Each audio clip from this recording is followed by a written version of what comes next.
ಕಾಂಗ್ರೆಸ್ ಸರ್ಕಾರ ಅಧಿಕಾರಕ್ಕೆ ಬಂದಾಗಲೆಲ್ಲ ರಾಜ್ಯಕ್ಕೆ ಬರಗಾಲ. ಎಚ್.ಡಿ. ಕುಮಾರಸ್ವಾಮಿ ವರ್ಗಾವಣೆ ಮಾಡುತ್ತೇವೆಂದು ಹಣ ವಸೂಲಿ ಮಾಡುವ ಬದಲು ಅರ್ಕೇಶ್ವರ ದೇವಾಲಯದ ಬಳಿ ಭಿಕ್ಷೆ ಬೇಡಿ ಸಾರಾ ಮಹೇಶ್ ಹೇಳಿಕೆ. ಮಂಡ್ಯ ಲೋಕಸಭಾ ಕ್ಷೇತ್ರದ ಜೆಡಿಎಸ್ ಬಿಜೆಪಿ ಮೈತ್ರಿ ಅಭ್ಯರ್ಥಿ ಮಾಜಿ ಮುಖ್ಯಮಂತ್ರಿ ಎಚ್.ಡಿ. ಕುಮಾರಸ್ವಾಮಿ ಅವರು ಕಾಂಗ್ರೆಸ್ ಸರ್ಕಾರ ಅಧಿಕಾರಕ್ಕೆ ಬಂದಾಗಲೆಲ್ಲ ರಾಜ್ಯಕ್ಕೆ ಬರಗಾಲ ಬರುತ್ತದೆ ಎಂದರು. ಕೆಆರ್ ನಗರ ಪಟ್ಟಣದ ರೇಡಿಯೋ ಮೈದಾನದಲ್ಲಿ ಜೆಡಿಎಸ್ ಬಿಜೆಪಿ ಕಾರ್ಯಕರ್ತರ ಬೃಹತ್ ಸಮಾವೇಶವನ್ನು ಏರ್ಪಡಿಸಲಾಗಿತ್ತು. ಮತದಾರರನ್ನು ಕುರಿತು ಮಾತನಾಡಿದ ಲೋಕಸಭಾ ಕ್ಷೇತ್ರದ ಮೈತ್ರಿ ಅಭ್ಯರ್ಥಿ ಎಚ್.ಡಿ. ಕುಮಾರಸ್ವಾಮಿ ಅವರು ಈ ವರ್ಷ ಬರಗಾಲದಿಂದ ರೈತರು ಬೆಳೆದ ಬೆಳೆಯ ನಷ್ಟ ಸರ್ಕಾರದ ಅಂಕಿಅಂಶಗಳ ಪ್ರಕಾರ 38,000 ಕೋಟಿಗಳ ಮೌಲ್ಯದ ಬೆಳೆ ನಾಶವಾಗಿದೆ. ಇದಕ್ಕೆ ಪರಿಣಾಮವಾಗಿ ಕಾಂಗ್ರೆಸ್ ಸರ್ಕಾರ ಹೆಕ್ಟೇರ್ಗೆ 2,000 ಮಾತ್ರ ನೀಡಿದೆ. ಒಟ್ಟು 620 ಕೋಟಿ ಕೊಟ್ಟಿದ್ದಾರೆ. ಇದರಲ್ಲಿ ಕೇಂದ್ರ ಸರ್ಕಾರದ ಪಾಲು 75 ಭಾಗ ಅಂದರೆ 450 ಕೋಟಿ ಪ್ರಧಾನಮಂತ್ರಿ ನರೇಂದ್ರ ಮೋದಿಯವರೇ ನೀಡಿದ್ದಾರೆ. ರಾಜ್ಯ ಸರ್ಕಾರದ ಪಾಲು 25% ಮಾತ್ರ ಎಂದರು. ಕಾಂಗ್ರೆಸ್ ಸರ್ಕಾರ ಅಧಿಕಾರಕ್ಕೆ ಬಂದಾಗ ಬರಗಾಲ ಬರುತ್ತೆ. ಆ ಸಂದರ್ಭದಲ್ಲಿ ತಾಲೂಕಿನ ರೈತರು ಎಷ್ಟೋ ಜನ ಸಾಲಗಾರರಾಗಿ ಆತ್ಮಹತ್ಯೆ ಮಾಡಿಕೊಂಡಿದ್ದಾರೆ. ಆತ್ಮಹತ್ಯೆ ಮಾಡಿಕೊಂಡವರ ಪಟ್ಟಿಯನ್ನು ಸಾರಾ ಮಹೇಶ್ ಅವರು ನನಗೆ ನೀಡಿದ್ದಾರೆ. ಅಂದು ನಾನು ರೈತರಿಗೆ ಆತ್ಮಹತ್ಯೆ ಮಾಡಿಕೊಳ್ಳಬೇಡಿ, ಜೆಡಿಎಸ್ ಅಧಿಕಾರಕ್ಕೆ ಬಂದರೆ ರೈತರ ಸಾಲವನ್ನು ಮನ್ನಾ ಮಾಡುತ್ತೇನೆ ಎಂದು ಹೇಳಿದ್ದೆ. 2018ರಲ್ಲಿ 25,000 ಕೋಟಿ ಸಾಲ ಮನ್ನಾ ಮಾಡಿದ್ದೇನೆ ಎಂದರು. ಆದ್ದರಿಂದ ರೈತರ ನಿಲುವಿಗೆ ನಿಂತಿರುವುದು ಜೆಡಿಎಸ್ ಪಕ್ಷ ಮಾತ್ರ. ಈ ಬಾರಿ ನನ್ನನ್ನು ಬೆಂಬಲಿಸಿ ಮತ್ತೊಮ್ಮೆ ನಿಮ್ಮ ಸೇವೆ ಮಾಡಲು ಅವಕಾಶ ಮಾಡಿಕೊಡಿ ಎಂದರು. ಸಾರಾ ಮಹೇಶ್ ಅವರು ಕೆಆರ್ ನಗರ ಕ್ಷೇತ್ರದಲ್ಲಿ ಅಭಿವೃದ್ಧಿ ಮತ್ತು ಹಗಲು ರಾತ್ರಿ ಎನ್ನದೇ ನಿಮ್ಮ ಸೇವೆಯನ್ನು ಮಾಡಿದ್ದಾರೆ. ನೋಡಿ ನನಗೆ ಮತ ನೀಡಿ ಎಂದು ಕೇಳಿದರು. ಮಾಜಿ ಮುಖ್ಯಮಂತ್ರಿ ಯಡಿಯೂರಪ್ಪನವರು ಮಾತನಾಡಿ, ಕಿಸಾನ್ ಯೋಜನೆಯಡಿಯಲ್ಲಿ 6,000 ಕೇಂದ್ರ ಸರ್ಕಾರ ನೀಡಿದರೆ ನಾನು ಮುಖ್ಯಮಂತ್ರಿಯಾಗಿದ್ದಾಗ 4,000 ಕೊಡ್ತಾ ಇದ್ದೆ. ಇದನ್ನು ಏನಕ್ಕೆ ನಿಲ್ಲಿಸಿದ್ರಿ? ನಿಮಗೆಲ್ಲ ಪುಕ್ಕಟೆ ಯೋಜನೆಗಳನ್ನು ಸೇರಿಸಿದರೂ ಸಹ 4,000ಕ್ಕೆ ಸಮ ಇಲ್ಲ ಎಂದರು. ಇನ್ನು ಮಾಜಿ ಶಾಸಕ ಸಾರಾ ಮಹೇಶ್ ಅವರು ಮಾತನಾಡಿ, ಕಾಂಗ್ರೆಸ್ಗೆ ಅಧಿಕಾರ ಕೊಟ್ಟರೆ ಯಾವಾಗಲೂ ದರಿದ್ರ. ಇಂದು ನನ್ನ ನೆಚ್ಚಿನ ನಾಯಕ ಕುಮಾರಸ್ವಾಮಿ ಅವರು ತಾಲೂಕಿಗೆ ಬಂದಿದ್ದಾರೆ. ಇವತ್ತು ತಾಲೂಕಿನ ಹಲವೆಡೆ ಮಳೆ ಎಂದರು. ಕೃಷ್ಣರಾಜನಗರದ ಜನತೆ ಹಣಕ್ಕೆ ಆಸೆ ಪಡುವವರಲ್ಲ. ಒಳಗೆ ಬಿದ್ದು ಸಾಯ್ತೀನಿ, ನಿಮ್ಮ ಕಾಲಿಗೆ ಬೀಳ್ತೀನಿ ಅನ್ನೋರಿಗೆ ನಮಗೆ ಕಷ್ಟ ಬಂದರೂ ಪರವಾಗಿಲ್ಲ, ಬೇರೆಯವರು ಚೆನ್ನಾಗಿರಬೇಕು ಅನ್ನೋ ಮನೋಭಾವ, ತ್ಯಾಗ ಇರುವಂತಹ ಜನತೆ ನನ್ನ ಜನ. ಅಷ್ಟೇ ಅಲ್ಲದೆ ಚಪ್ಪಲಿ ಒಲಿಯುವಂತಹ ಜನಗಳು ಆ ಮಳಿಗೆಯಲ್ಲಿ ಇದ್ದರು. ಅದರಲ್ಲಿ 2.5 ಕೋಟಿ ವಸೂಲಿ ಮಾಡಿದ್ದಾರೆ. ಇದು ಯಾವ ನ್ಯಾಯ ಸ್ವಾಮಿ? ನಿಮಗೆ ವರ್ಗಾವಣೆ ಮಾಡುತ್ತೇವೆಂದು ಹಣ ವಸೂಲಿ ಮಾಡುವ ಬದಲು ಅರ್ಕೇಶ್ವರ ದೇವಾಲಯದ ಬಳಿ ನಿಂತು ಭಿಕ್ಷೆ ಬೇಡಿ ಎಂದು ಪರೋಕ್ಷವಾಗಿ ಡಿ. ರವಿಶಂಕರ್ ಅವರಿಗೆ ಹೇಳಿದರು. ಕಾರ್ಯಕ್ರಮದಲ್ಲಿ ಜಿಟಿ ದೇವೇಗೌಡ, ಎಚ್. ವಿಶ್ವನಾಥ್, ಪುಟ್ಟರಾಜು, ಅಮಿತ್ ದೇವರಹಟ್ಟಿ, ದೇವರಾಜ್ ಒಡೆಯರ್, ಹರದನಹಳ್ಳಿ ವಿಜಯಕುಮಾರ್, ಹೊಸಳ್ಳಿ ವೆಂಕಟೇಶ್, ಹನಸೋಗೆ ನಾಗರಾಜ್, ಅಂಬಾಪುರ ಕುಮಾರ್, ಸಾಲಿಗ್ರಾಮ ದೊಡ್ಡಮನೆ ಮಂಜು, ಎಸ್ಸಿ ಘಟಕದ ಅಧ್ಯಕ್ಷ ಶ್ರೀನಿವಾಸ್, ಬಂಡಳ್ಳಿ ಕುಚೇಲ, ಅಂಬಾಪುರ ಸುರೇಶ್, ಕೆಆರ್ ನಗರ ರುದ್ರೇಶ್ ಸೇರಿದಂತೆ ಇನ್ನಿತರರು ಹಾಜರಿದ್ದರು. ಅರ್ಜಿ ನ್ಯೂಸ್ ಜೊತೆ ಬಸವರಾಜು, ಸಾಲಿಗ್ರಾಮ. ನಿನಗೆ ಮೊಳಗೆ ಮಾಡ್ತೀನಿ, ನಿನಗೆ ವರ್ಗಾವಣೆ ಮಾಡ್ತೀನಿ ಅಂತೇಳಿ ಅವ್ರ ಹತ್ರ 3 ಲಕ್ಷ 4 ಲಕ್ಷ ಇಸ್ಕೊಳ್ಳೋದ್ರ ಬದಲು ಅರ್ಕೇಶ್ವರನ ದೇವಸ್ಥಾನದ ಹತ್ರ ಹೋಗಿ ತಟ್ಟೆ ಹಿಡ್ಕೊಂಡು ಅಮ್ಮ ತಾಯಿ ಅನ್ನೋದು ಲೇಸಲ್ವ? ಧ್ರುವೀಕರಣ. ಇವತ್ತು ನಾನು ಸಾರಾ ಮಹೇಶ್ ಒಂದೇ ವೇದಿಕೆ ಮೇಲಿದ್ದೀವಿ. ಇದೇ ರಾಜಕೀಯ ಧ್ರುವೀಕರಣ. ಇದು ಬಹಳಷ್ಟು ರೀತಿಯ ಸಂದೇಶಗಳನ್ನ ರವಾನೆ ಮಾಡುತ್ತೆ. ಮತ್ತು ಯಡಿಯೂರಪ್ಪನವರು, ಕುಮಾರಸ್ವಾಮಿ ಅವರು ಒಂದೇ ವೇದಿಕೆ ಮೇಲಿದ್ದಾರೆ. ಹಾಗಾಗಿ ಇವತ್ತು ಈ ದೇಶದಲ್ಲಿ ಈ ಪಾರ್ಲಿಮೆಂಟ್ ಚುನಾವಣೆ ಹಿನ್ನೆಲೆಯಲ್ಲಿ ಹಲವಾರು ರೀತಿಯ ರಾಜಕೀಯ ಧ್ರುವೀಕರಣ ಆಗಿದೆ. ಹಾಗಾಗಿ ತಾವೆಲ್ಲರೂ ಕೂಡ ಅತ್ಯಂತ ಅಭಿಮಾನದಿಂದ ನಿಮ್ಮನ್ನೆಲ್ಲರೂ ಕೂಡ ಉದ್ದೇಶಿಸಿ ನಮ್ಮ ನಾಯಕರು ಕಾಂಗ್ರೆಸ್ ಮೊದಲ 5 ವರ್ಷ ಕಾಲ ಅಧ್ಯಯನಿಗೆ ಬರಗಾಲ, ಈ ವರ್ಷ ಬಂದ್ರು ಭೀಕರ ಬರಗಾಲ. ಕುಡಿಲಿಕ್ಕೂ ನೀರಿಲ್ಲ, ಬೆಳಿಲಿಕ್ಕೂ ನೀರಿಲ್ಲ, ದನಕರಿಗೂ ನೀರಿಲ್ಲ. ನೀರು ಕೂಡ ಕೊಡಗಾಗ್ತಾ ಇರ್ತಕ್ಕಂಥ ಸರ್ಕಾರ ಯಾವುದು? ಅವರು ಹೇಳ್ತಾರೆ 5 ಗ್ಯಾರಂಟಿ ಕೊಟ್ಟಿದ್ದೀವಿ, 5 ಗ್ಯಾರಂಟಿ. ಮಹಿಳೆಯರಿಗೆ ಫ್ರೀ ಬಸ್ಸು, 2,000 ರೂಪಾಯಿ, ವಿದ್ಯಾರ್ಥಿಗಳಿಗೆ ವೇತನ ಕೊಟ್ಟಿದ್ದೀವಿ, ಕರೆಂಟ್ ಫ್ರೀ ಅಂತಾರಲ್ಲ. 5ಕ್ಕೆ ಏನ್ ಮಾಡಿದ್ರು ಹೇಳಿ? ಕರೆಂಟು 54 ಯೂನಿಟ್ ಮಾಡ್ಬಿಟ್ಟು 1.5 ರೂಪಾಯಿ ಇದ್ದದ್ದು 7 ರೂಪಾಯಿ ಮಾಡಿದ್ರು. 2 ಬಾಡಿಗೆ ಮನೆ ಇದ್ರೆ ಕೆಳಗಡೆ 500 ಬತ್ತಿತ್ತು, 500 ಬಂದಾಯ್ತು, ಕೆಳಗಡೆ 2,000 ಬರ್ತದೆ. ಮಕ್ಕಳುಗಳಿಗೆ ಬಸ್ ಇದಾವ, ಸೈಕಲ್ ಕೊಟ್ರಲ್ಲ, ಯಡಿಯೂರಪ್ಪನವರು ಕುಮಾರಣ್ಣ ಕೊಟ್ರ. ಇಡೀ ಕೆಆರ್ ನಗರ ತಾಲೂಕಲ್ಲಿ ಕುಮಾರಣ್ಣ ಮುಖ್ಯಮಂತ್ರಿ ಇದ್ದಾಗ, ರೇವಣ್ಣವರು ಪಿಡಬ್ಲ್ಯೂ ಮಿನಿಸ್ಟರ್ ಇದ್ದಾಗ ನಿಮ್ಮ ಅರ್ಕೇಶ್ವರ ಸ್ವಾಮಿ ದೇವಸ್ಥಾನ ಸೇತುವೆ ಇರ್ಬೋದು, ಸಾಗರಕಟ್ಟೆ ಬ್ರಿಡ್ಜ್ ಇರ್ಬೋದು, ತಿಮ್ಮೇಗೌಡರೂರು ಅನಸೋಗೆ ಸೇತುವೆಗಳಿರ್ಬೋದು, ಕಾಲೇಜ್ಗಳಿರ್ಬೋದು, KEB ಸ್ಟೇಷನ್ಗಳಿರ್ಬೋದು. ಈ ತಾಲೂಕಲ್ಲಿ ಸಾರಾಮಯಿ ಶಾಸಕರಾಗಿ ನೀರಾವರಿ ಕೋಟಿಗೆ ಎಷ್ಟು ರೂಪಾಯಿ ತಂದವ್ರೆ,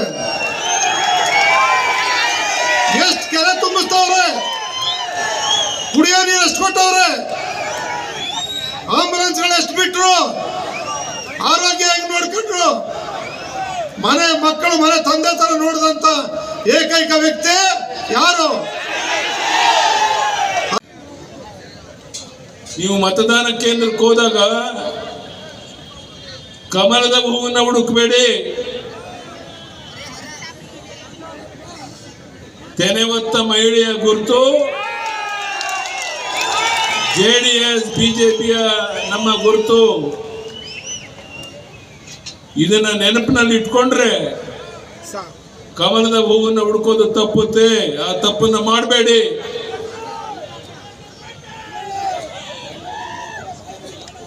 ವೀರಶೈವ ಬಂಧುಗಳಲ್ಲಿ ಕೈ ಜೋಡಿಸಿ ಒಂದು ಪ್ರಾರ್ಥನೆಯನ್ನು ಮಾಡ್ತೇನೆ. ಇಲ್ಲಿ ನಿಂತಿರೋದು ಕುಮಾರಸ್ವಾಮಿ ಅವರೆಲ್ಲ, ನಿಮ್ಮ ಯಡಿಯೂರಪ್ಪ. ಇದನ್ನ ಗಮನದಲ್ಲಿಟ್ಕೊಂಡು ಹಿಂದೂ ಮುಸ್ಲಿಂ ಕ್ರಿಶ್ಚಿಯನ್ ಎಲ್ಲರೂ ಒಂದಾಗಿ ವೋಟ್ ಹಾಕ್ತಿರೋ ಈ ಸಮಯದಲ್ಲಿ ನಮ್ಮ ವೀರಶೈವ ಬಂಧುಗಳು ಒಂದು ಓಟು ಆ ಕಡೆ ಈ ಕಡೆ ಹೋಗದ ರೀತಿಯಲ್ಲಿ ಕುಮಾರಸ್ವಾಮಿ ಅವರಿಗೆ ಆ ತೆನೆ ಹೊತ್ತ ಮಹಿಳೆಯ ಗುರುತಿಗೆ ವೋಟ್ ಹಾಕೋದ್ರ ಮೂಲಕ ಅವರನ್ನ ದೊಡ್ಡ ಅಂತರದಲ್ಲಿ ಜನಹಿತವನ್ನ ಸಂಪೂರ್ಣ ಮರ್ತಿರುವಂತ ಸರ್ಕಾರ. ಕುಮಾರಸ್ವಾಮಿ ಅವರು ಕೇಂದ್ರದ ಸಚಿವರಾಗಿದ್ದಾರೆ. ನೀವು ಕಳಿಸ್ತಾ ಇರೋದು ಒಬ್ಬ MP ಏನಲ್ಲ, ಕೇಂದ್ರದ ಒಬ್ಬ ಸಚಿವನನ್ನಾಗಿ ಮಾಡೋಕ್ಕೋಸ್ಕರ ಕುಮಾರಸ್ವಾಮಿ ಅವರನ್ನ ಕಳಿಸ್ತಾ ಇದ್ದೇವೆ ಅನ್ನೋದನ್ನ ನಾವು ನೀವೆಲ್ಲ ನೆನಪಿನಲ್ಲಿ ಇಟ್ಕೊಡ್ಬೇಕು ಅಂತ ಈ ಸಂದರ್ಭದಲ್ಲಿ ನಾಳೆ ಹೇಳಕ್ಕೆ ಇಚ್ಛೆ ಪಟ್ಟ. ಕಿಸಾನ್ ಸನ್ಮಾನ್ ಯೋಜನೆಯಲ್ಲಿ 6,000 ಕೇಂದ್ರ ಕೊಟ್ರೆ, ನಾನು ಮುಖ್ಯಮಂತ್ರಿ ಆಗಿದ್ದಾಗ 4,000 ಸೇರಿ 10,000 ಕೊಡ್ತಾ ಇದ್ದು. ಯಾಕೆ ನಿಲ್ಲಿಸಿದ್ರಿ 4,000? ನಿಮ್ಮೆಲ್ಲ ಪುಕ್ಕಟ್ಟೆ ಕಾರ್ಯಕ್ರಮ ಎಲ್ಲವಕ್ಕೂ ಸೇರಿದ್ರು ಸಹ ಈ 4,000ಗೆ ಸಮ ಆಗೋದಿಲ್ಲ. ಜನರಿಗೆ ವಂಚನೆ, ದ್ರೋಹ, ಮೋಸ ನಿರಂತರವಾಗಿ ನೀವು ಮಾಡ್ಕೊಂಡು ಬರ್ತಾ ಇದ್ದೀರಾ. ನಾನು ಕೇಳ್ತೇನೆ ಈ ಕಾಂಗ್ರೆಸ್ ಮುಖಂಡರನ್ನ, ನಿಮ್ಮ ಮುಂದಿನ ಪ್ರಧಾನಿ ಅಭ್ಯರ್ಥಿ ಯಾರು ಅಂತ ಹೆಸರು ಹೇಳ್ತೀರೇನೋ? ಪ್ರಧಾನಿ ನರೇಂದ್ರ ಮೋದಿ ಅವರ ಮುಂದೆ ಪ್ರಧಾನಿ ಸ್ಥಾನಕ್ಕೆ ನಿಲ್ಲುವಂತ ಒಬ್ಬ ವ್ಯಕ್ತಿ ನಿಮ್ಮ ಪಕ್ಷದಲ್ಲಿ ಇದ್ದಾರೇನೋ? ಹಾಗಿದ್ರೆ ಲೋಕಸಭಾ ಚುನಾವಣೆ ಯಾವ ಲೆಕ್ಕದಲ್ಲಿ ನೀವು ಸ್ಪರ್ಧೆ ಮಾಡ್ತೀರಾ? ಬಂಧುಗಳೇ, ಒಂದು ಕಾಲ ಇದ್ದು ಹಣದ ಬಲ, ಹೆಂಡದ ಬಲ, ತೋಳು ಬಲ, ಅಧಿಕಾರ ಬಲ, ಜಾತಿಯ ವಿಷಬೀಜ ಬಿತ್ತಿ ಚುನಾವಣೆಯಲ್ಲಿ ಗೆಲ್ಲುವಂತ ಒಂದು ಕಾಲ ಇತ್ತು. ಆದ್ರೆ ಇವತ್ತು ರಾಜ್ಯದ ಜನ ಜಾಗೃತರಾಗಿದ್ದಾರೆ. ನಿಮ್ಮ ಈ ರೀತಿಯ ಪೊಳ್ಳು ಘೋಷಣೆಗೆ, ಪೊಳ್ಳು ಮಾತಿಗೆ ಬಲಿಯಾಗೋದಿಲ್ಲ. ಭಾಗ್ಯಲಕ್ಷ್ಮಿ ಯೋಜನೆ ನನ್ನ ಕನಸಿನ ಯೋಜನೆ. ನಾವು ಕುಮಾರಸ್ವಾಮಿ ಅವರು ಸೇರಿ ಮಾಡುದು. ಯಾಕೆ ನೆನೆಸಿದ್ರೆ ಸಾರಾಮೇಶ್ವರಂತ ಅತ್ಯುತ್ತಮವಾದಂಥ ಜನಪ್ರತಿನಿಧಿ ಚುನಾವಣೆಯಲ್ಲಿ ಅದು KR ನಗರದಲ್ಲಿ ಸೋಲಿಸ್ತಾರೆ ಅಂತ ಹೇಳಿ. ಇವತ್ತು ಮಳೆ ಬಂದ್ರೆ ನೀವೆಲ್ಲಿ ಬೈರಲ್ಲಿ ನೋಡ್ತಿರೋ ಅಂತೇಳಿ, ಇಲ್ಲ ಅಣ್ಣ ನೀರು ಮುಂಚೆ ಮಾತಾಡು. ಬಹುಶಃ ನಾನಿವತ್ತು ಮಾತು ಕೊನೆಗೆ ಇಟ್ಕೊಂಡ್ರೆ ಮಳೆಯಲ್ಲೂ ಜನ ಎದ್ದೋಗಲ್ಲ. ಯಾಕೆಂದ್ರೆ ನಾನು 1 ವರ್ಷದಿಂದ ನೋವಿನಿಂದ KR ನಗರಕ್ಕೆ ಬಂದಿರಲಿಲ್ಲ. ಇವತ್ತು ನಾನು ಹಳ್ಳಿಗಳಿಗೆ ಹೋದ್ರೆ ನನ್ನ ತಾಯಂದಿರು ಕಣ್ಣಲ್ಲಿ ನೀರಾಗ್ತಕ್ಕಂಥ ದೃಶ್ಯ ನೋಡ್ತಾ ಇದ್ದೀರಣ್ಣ. ನಾನು ಹಿಂದೆ ಎಲ್ಲ ನಾನು ಮಾತಾಡಿದ ಮೇಲೆ ನೀನು ಮಾತಾಡು ಅಂತ ಹೇಳಿವೆ. ಇವತ್ತು ನೀನು ಮಾತಾಡಿದ ಮೇಲೆ ನಾನು ಮಾತಾಡೋದು ನೀನೇ ಮೊದಲು ಮಾತಾಡು ಅಂತ ಹೇಳಿ ಸಾರಾ ಮಹೇಶ್ ಈಗ ನನಗೆ ಮೈಕ್ ಕೊಡಿಸಿದ್ದಾರೆ. ದೇವೇಗೌಡರ ಕುಟುಂಬಕ್ಕೆ ಇದು ಒಂದು ಹೊಸ ಕ್ಷೇತ್ರ ಅಲ್ಲ. KR ನಗರಕ್ಕೂ ದೇವೇಗೌಡರು ಮತ್ತು ದೇವೇಗೌಡರ ಕುಟುಂಬಕ್ಕೂ ಒಂದು ಅತ್ಯುತ್ತಮವಾದಂಥ ಸುಮಧುರ ಬಾಂಧವ್ಯ ಇರ್ತಕ್ಕಂಥ ಒಂದು ತಾಲೂಕಿದು ಅಂತಕ್ಕಂಥದ್ದನ್ನು ಪ್ರಥಮವಾಗಿ ಸ್ಮರಿಸ್ಕೊಳ್ಳಿಕ್ಕೆ ಬಯಸ್ತಾ ಇದ್ದೇನೆ.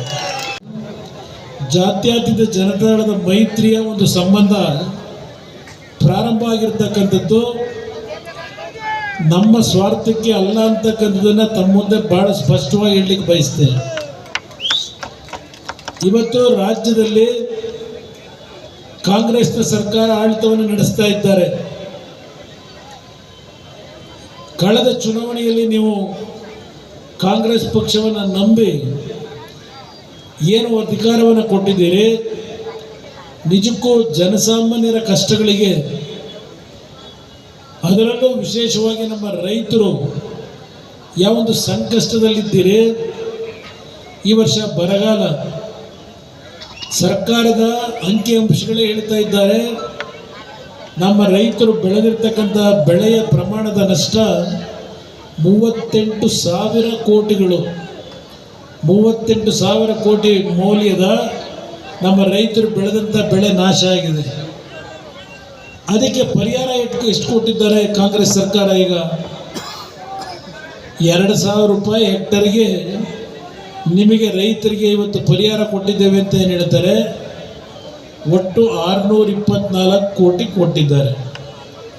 624 ಕೋಟಿಲೂ ಕೇಂದ್ರ ಸರ್ಕಾರದಿಂದ ಪಾಲು 75%, ಅಂದರೆ ಸುಮಾರು 450 ಕೋಟಿಗೂ ಹೆಚ್ಚಿನ ಹಣ ನರೇಂದ್ರ ಮೋದಿಯವರ ಸರ್ಕಾರದಿಂದ ಬಂದಿರತಕ್ಕಂಥದ್ದು. ರಾಜ್ಯ ಸರ್ಕಾರದ ಪಾಲು 25% ಆ 2,000 ರೂಪಾಯಿನಲ್ಲಿ ಕೊಟ್ಟಿದ್ದಾರೆ. ಪದೇ ಪದೇ ಇವತ್ತು ರಾಜ್ಯ ಸರ್ಕಾರ ಕೇಂದ್ರ ಸರ್ಕಾರದ ಕಡೆ ಪಟ್ಟು ಮಾಡ್ತಾ ಇದ್ದಾರೆ. ಕೇಂದ್ರ ಸರ್ಕಾರದಿಂದ ನಮಗೆ ಬರಗಾಲಕ್ಕೆ ಹಣ ಕೊಟ್ಟಿಲ್ಲ ಅಂತೇಳಿ ಕೇಂದ್ರ ಸರ್ಕಾರದಲ್ಲಿ ಇವತ್ತು SDRF ಮತ್ತು NDRF ಅಂತಕ್ಕಂಥ 2 ಹಂತದಲ್ಲಿ ಏನು ಹಣವನ್ನು ಕೊಡ್ತಾರೆ. 5 ವರ್ಷಕ್ಕೆ 1 ಬಾರಿ ಹಣಕಾಸು ಇಲಾಖೆಯಲ್ಲಿ ಯಾವ ರಾಜ್ಯಕ್ಕೆ ದೇಶದಲ್ಲಿ ಎಷ್ಟು ಈ ರೀತಿಯ ಸಂದರ್ಭಗಳಲ್ಲಿ ಹಣ ಕೊಡಬೇಕು ಅಂತಕ್ಕಂಥದ್ದು ನಿಗದಿ 5 ವರ್ಷಕ್ಕೆ ಮಾಡಿಬಿಡ್ತಾರೆ. ಅದು ಕೇಂದ್ರ ಕಾಂಗ್ರೆಸ್ ಅಧಿಕಾರಕ್ಕೆ ಬಂದಾಗ ಪ್ರತಿ ವರ್ಷವೂ ಬರಗಾಲ. ಯಡಿಯೂರಪ್ಪನವರು ಮುಖ್ಯಮಂತ್ರಿ ಇದ್ದಾಗ ಯಥೇಚ್ಛವಾಗಿ ಜಲಾಶಯಗಳು ತುಂಬಿ ಕೆರೆ ಕೋಡಿ ಬಿದ್ದು ಹೋಗ್ತವೆ. ಕುಮಾರಸ್ವಾಮಿ ಮುಖ್ಯಮಂತ್ರಿ ಆಗಿದ್ದಾಗಲೂ 2 ಬಾರಿ ಜಲಾಶಯಗಳು ತುಂಬಿತು, ಕೆರೆ ಕೋಡಿನೂ ಬಿತ್ತು. ನಮ್ಮ ರೈತರು ನೆಮ್ಮದಿಯಿಂದ ಕೃಷಿ ಕೆಲಸನೂ ಮಾಡಿದ್ರಿ. ನಾನು ಕಾಂಗ್ರೆಸ್ ಸರ್ಕಾರದಲ್ಲಿ ಆದಂಥ ಒಂದು ಬರಗಾಲದ ಹಿನ್ನೆಲೆಯಲ್ಲಿ ನಮ್ಮ ರೈತರು ಸಾಲಗಾರರಾಗಿ ಆತ್ಮಹತ್ಯೆಗೆ ಶರಣಾಗ್ತದಲ್ಲೂ ಸಹ ಎಷ್ಟು ಕುಟುಂಬದಲ್ಲಿ ಆತ್ಮಹತ್ಯೆ ಆಯಿತು ನೀವು ಜ್ಞಾಪಕ ಮಾಡ್ಕೊಳ್ಳಿ. ನೋಡ್ತಾ ಇದ್ದೆ ಈಗ ಪ್ರತಿನಿತ್ಯ ಸಾರಾ ಮಹೇಶು ಆತ್ಮಹತ್ಯೆ ಆದಂಥ ಕುಟುಂಬಗಳನ್ನು ಭೇಟಿ ಮಾಡಲಿಕ್ಕೆ ಬರ್ತಾ ಇದ್ದದ್ದನ್ನು ನಾನು ಗಮನಿಸಿದ್ದೇನೆ. ನಾನು ನಮ್ಮ ರೈತರಿಗೆ ಒಂದು ಮಾತು ಹೇಳಿದೆ, ಆತ್ಮಹತ್ಯೆಗೆ ಶರಣಾಗಬೇಡಿ, ನಿಮ್ಮ ಕುಟುಂಬಗಳನ್ನು ಅನಾಥರು ಮಾಡಬೇಡಿ. ಜನತಾದಳ ಅಧಿಕಾರಕ್ಕೆ ಬಂದರೆ ರೈತರ ಸಾಲವನ್ನು ಮನ್ನಾ ಮಾಡ್ತೀನಿ ಅಂತ ಹೇಳಿದ್ದೆ.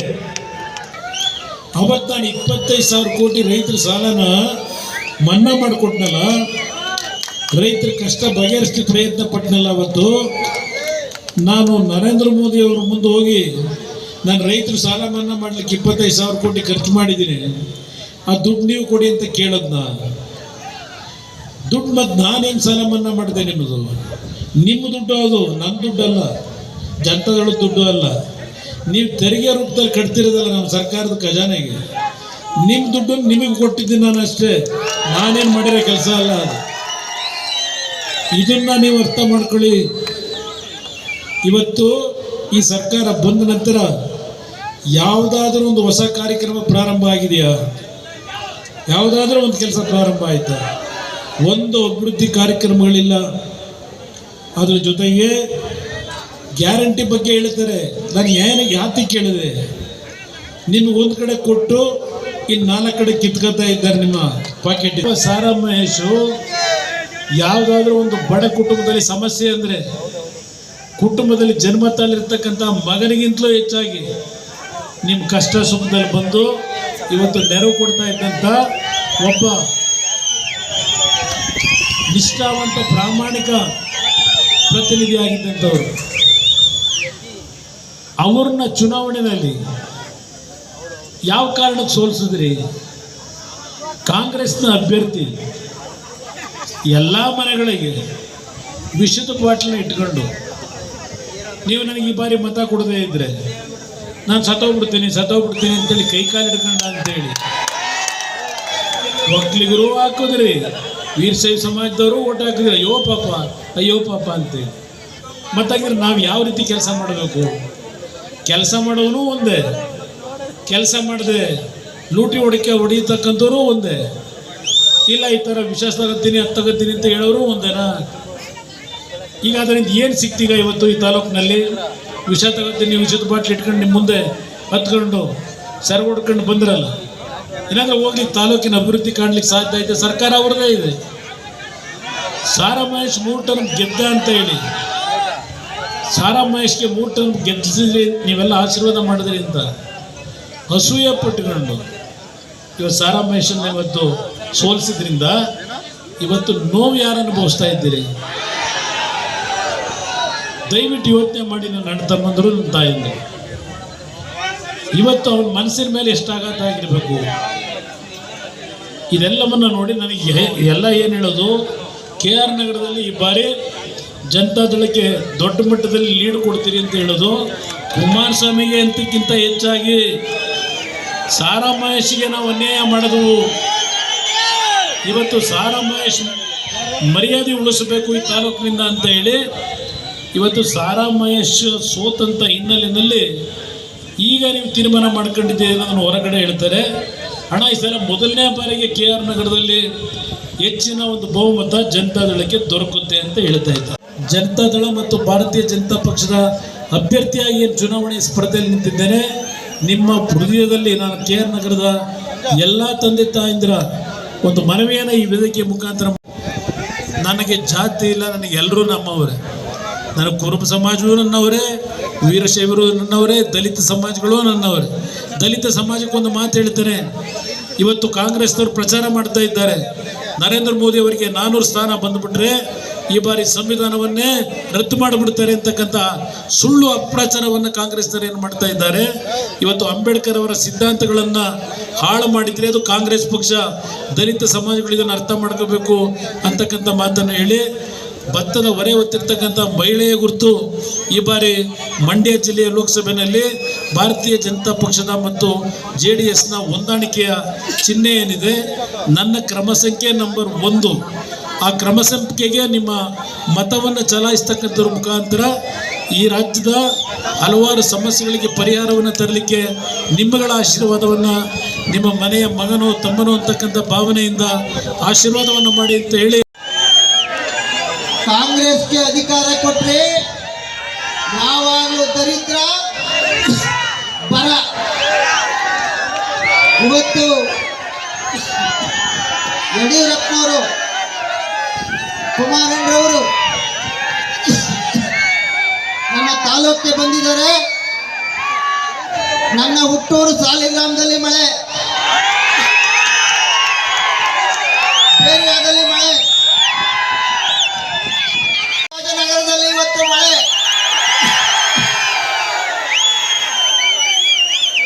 ದಯವಿಟ್ಟು ಅರ್ಥ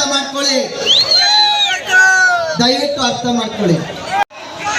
ಮಹಿಳಾ ತಾಯಂದಿರಿಗೆ ಪ್ರಚೋದನೆ ಮಾಡಿ ಈ ದೇಶದಲ್ಲಿ 11 ತಿಂಗಳು ರೈತರ ಪರವಾಗಿ ಹೋರಾಟ ಮಾಡಿದಂತ ದೇವೇಗೌಡರು ಸಾಹೇಬರು ಸ್ಟೇಜ್ಗೆ ನುಗ್ಸುವಂತ ಹೀನ ಕೃತ್ಯವನ್ನ ಮಾಡ್ತಿರಲ್ಲ, ಇದು ನಿಮ್ಗೆ ಶೋಭೆ ಬರುತ್ತಾ? ಇದು ಶೋಭೆ ಬರುವಂತ ಕೆಲಸನ? ಸ್ನೇಹಿತರೆ, ನಾನು ಅವತ್ತು ಹೇಳಿದೆ ನಿಮಗೆಲ್ಲ, ನೀವು ನನಗೆ ಮತ ಹಾಕಿದ್ರೆ ಹಳ್ಳಿಗಳು ಕ್ಷೇತ್ರದ ಅಭಿವೃದ್ಧಿ ಆಯ್ತದೆ, ನೀವು ಅವ್ರಿಗೆ ಮತ ಹಾಕಿದ್ರೆ ಅವರ ಅಭಿವೃದ್ಧಿ ಆಯ್ತದೆ ಅಂತ. ನೀವ್ಯಾರು ಕೇಳಲಿಲ್ಲ, ಅಂದರೆ ಅನೇಕರು ಕೇಳಲಿಲ್ಲ. ಈಗ 11 ತಿಂಗಳಲ್ಲೇ ಗೊತ್ತಾಗಿದೆ ನಿಮಗೆ. ನೀವು ನನ್ನನ್ನು ಶಾಸಕರಾಗಿ ಮಾಡಿದ್ರಿ. ಯಾವತ್ತಾದ್ರೂ ಇಂಥ ದರಿದ್ರ ಈ ಭತ್ತದ ನಾಡಿಗೆ ಬಂದಿತ್ತ ಅನ್ನುವಂಥದ್ದನ್ನು ಯೋಚನೆ ಮಾಡಿ.